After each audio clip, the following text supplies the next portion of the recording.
including in fairy stories, which I think is rather ridiculous. After all, the magic of myths or fairy stories is not an end in itself. It exists to serve virtue and satisfy certain primordial human desires. But myths are fiction. The stories they tell aren't true. They're lies and therefore worthless, even though breathed through silver. They're just beautiful lies. You can't seriously believe in fairy tales. Why not? I can, in fact, I do. But this is preposterous. How can you seriously believe a lie? Oh, Jack, myths are not lies.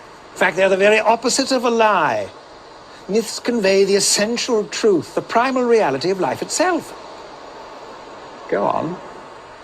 Well, you see, we have been duped into using the word myth as being synonymous with a lie, because we have been duped into accepting the first real lie of materialism. And what is that? That is the hideous claim that there is no supernatural order to the universe. The materialists have imprisoned us in a world of mere matter, of physical facts, divorced from and devoid of metaphysical truth. Well, I say that they're lying. I say that they are the ones who have come up with a false myth. Their world doesn't exist. It's merely a figment of their imagination. Well, fine. However, there's a problem. The problem is they have convinced us that it is true. They have made us believe that this is all there is. 3 dimensions, 5 senses, 4 walls. Isn't it? Most emphatically not. Jack, the 4 walls of materialism are the 4 walls of a prison. And the materialists are our jailers. Don't you see? They've put us in a prison of 4 walls. They don't want us to see what's beyond those walls. They don't want us to discover what lies outside their narrow philosophy. Worse than that, they think that any attempt to escape from the prison is an act of treason. Well, wouldn't it be an act of treason against rationality to believe otherwise? Now, Jack, think for a moment. How can it be wrong for a prisoner to think of things that exist other than walls or jailers? Doesn't the fact that the prisoner is able to think of things outside the walls suggest that perhaps things do exist outside the walls? After all, if the prison really is all there is, how are we able to picture things that exist beyond the prison? And this is where myths come in, you see. Myths exist outside the prison. Myths allow us to escape from the prison.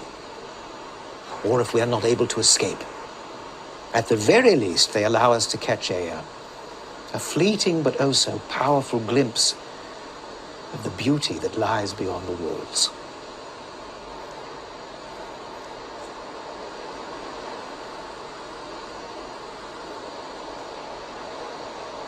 But what is it that we're meant to be glimpsing? Well, don't you see? The truth, Jack. Myths show us a fleeting glimpse of truth itself. Truth. Truth. What on earth is this truth that you're talking about? Quid est veritas? What is truth? I'm glad to see that you've entered into the spirit of the myth, Jack. You've just cast yourself into the role of Pilate.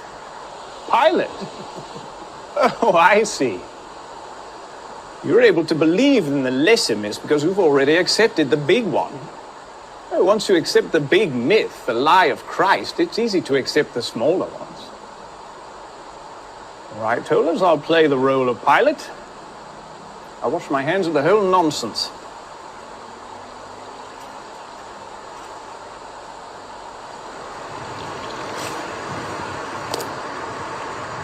Well, Jack, you may be able to wash your hands, but your mind is still muddied. You're not thinking clearly at all, old chap. You're acting as if myths are mere arbitrary inventions of fiction, as if we pull them out of thin air. But what you don't understand is that we make things by the law in which we are made. We create because we are created. Creativity, imagination, is God's imageness in us. We tell stories because God is a storyteller. In fact, he is the storyteller. We tell our stories with words. He tells his story with history. The facts of history are his words, and providence is his storyline. Are you suggesting that all of history, that everything around us is all part of some divine myth? We are all part of his story. This very conversation is part of his story. But perhaps it isn't his story, perhaps it's only your story. How can you know that your story, the story that you believe, the Christian story, is any more real than the other stories? But don't you see, it isn't my story, it's his story. You're acting as if Christianity is one myth among many. It's not, it's the true myth. Christianity really happened. Jesus really existed, so did Pilate. And yet it is this true story that makes sense of all the other stories. It is the archetype.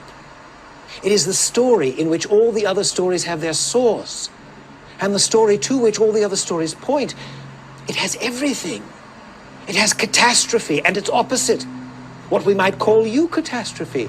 It has the joy of the happy ending, the sudden joyous turn in the story that is essential to all myths. It has, to a sublime degree, this joy of deliverance, this evangelium, this fleeting glimpse of the real joy, to which all other joys are but a distant echo.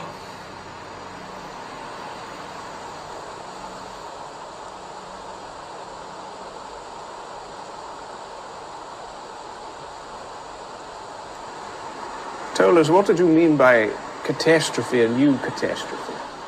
Well, for example, it has the catastrophe of the fall and the eucatastrophe of the redemption. It has the catastrophe of the crucifixion and the eucatastrophe of the resurrection.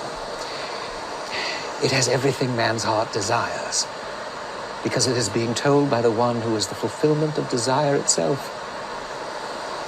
It is a story that begins and ends in joy. But just because a story brings joy, it doesn't necessarily follow that it's true.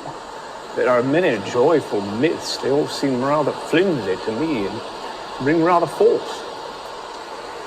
And yet this story has the inner consistency of reality. There is no tale ever told that men would rather find was true, and none which so many skeptical men have accepted as true on its own merits. Perhaps it's just a very well-written artifice. This story has the supremely convincing tone of primary art, not fiction, but of creation. And to reject this leads either to darkness or to wrath.